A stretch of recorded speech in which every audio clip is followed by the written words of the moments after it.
Hi everyone, this is Abhinav from Phone Bunch and today we are reviewing the Karbonn Titanium S5 Ultra. It comes with a 5-inch QHD display, a 1.3 GHz quad-core processor with 1 GB of RAM running Android 4.4.2 KitKat right out of the box.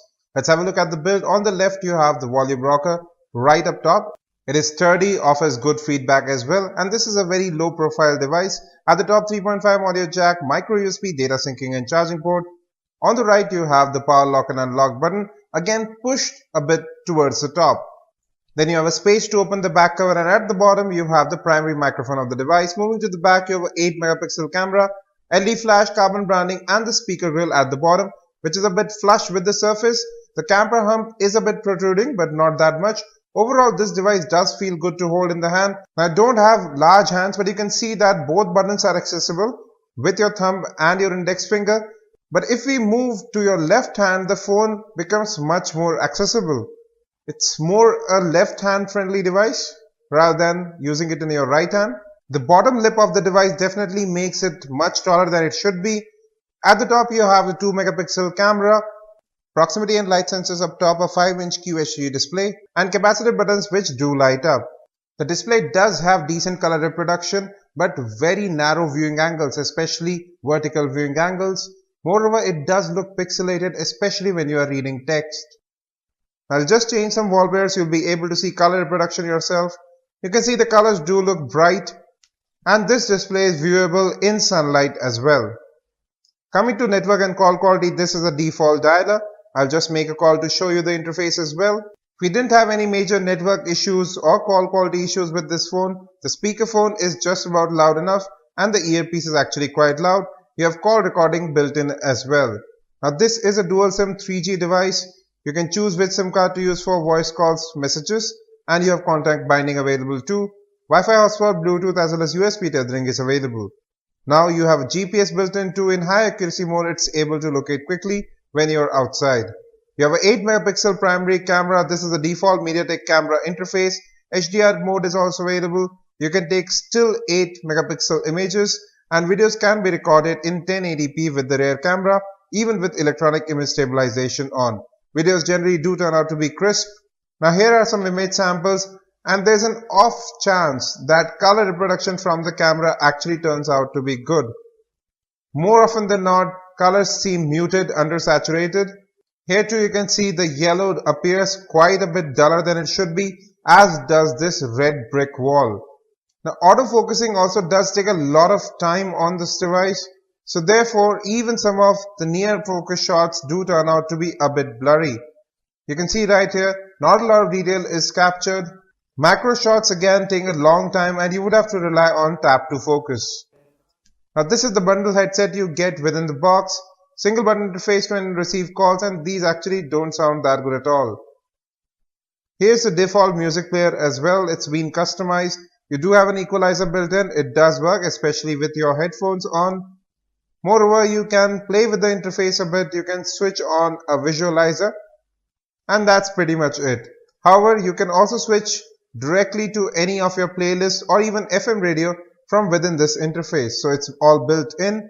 Now you do have FM radio with recording available here. So you can just select record and starts recording right away. Now the Karbonn Titanium S5 Ultra is capable of recording as well as playing 1080p videos. You can see it right here. There's a default video player. You can switch between the different tracks as well. You can increase or decrease brightness from within the media player, just like MX player. You can even pop out this video player. Now we are playing our unboxing of the S5 Ultra over YouTube. So you can play maximum at 480p. That's high quality mode. Playback is smooth. There are no issues here. There is no ghosting or stuttering with online video playback. Now coming to software, it has a god-awful launcher. You have several things you don't want here. First is this different tile interface, which is a part of the launcher and I really don't like it at all. It's like jumping into something new without any use for it. You can simply have other shortcuts and widgets in there as well. So it's literally useless. It takes up space. And more importantly, it just hogs up memory. Although the launcher in itself is not that bad, but it tries to do too many things at once. So you can place app shortcuts and widgets directly by tapping on any of the home screens.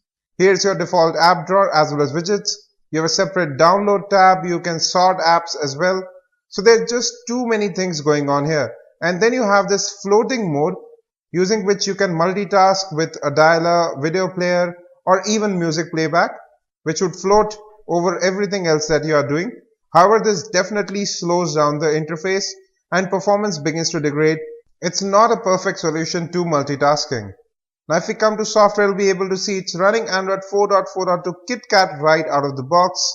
Now you have about 2.5 gigs of internal storage available. But app and app data are not movable to the external storage, so it gets filled up really quickly. But you can expand that with a micro SD card to at least store your music. Now battery life is decent on this device.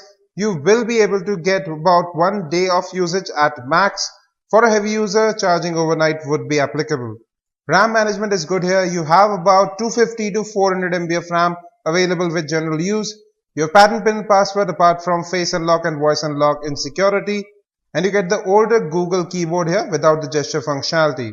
Moving to web browsing, we have already loaded our mobile website and you can see right there are no issues with scrolling. Even our full website is opened up without any issues, no issues with scrolling here, and you can see rendering is fast as is pinch to zoom. I don't have any major gripes with the performance of this device apart from the launcher. Once you take the launcher out of the equation, this phone actually performs quite well. However, multitasking is a bit slow, apps take a bit of time to open up and that's possibly due to a slower RAM. Moreover, this launcher makes the phone really feel sluggish. I would recommend getting Nova launcher if you are using this phone. Even with gaming, we didn't find any performance hog or much lag in the higher end games. The only issue here is app and app data are not movable to the external storage, so you literally don't have space to install many apps. Wrapping it all up, there are no major performance bottlenecks here, and this device could have been one of the better choices in the sub ₹7,000 segment. But the display here does look pixelated, has narrow viewing angles, and moreover you can't move app or app data to the external storage, which makes this phone really limited in use. And you also have Android One smartphones available in the same price range. Therefore, the S5 Ultra 2 gets 2 thumbs down. I won't be recommending this phone. It's better to get the Android One devices at this price. We'll be back with more. Don't forget to subscribe, like and share for more such videos for new phones. Also do visit phonebunch.com for the latest news in mobile technology. Thanks for watching and have a great day.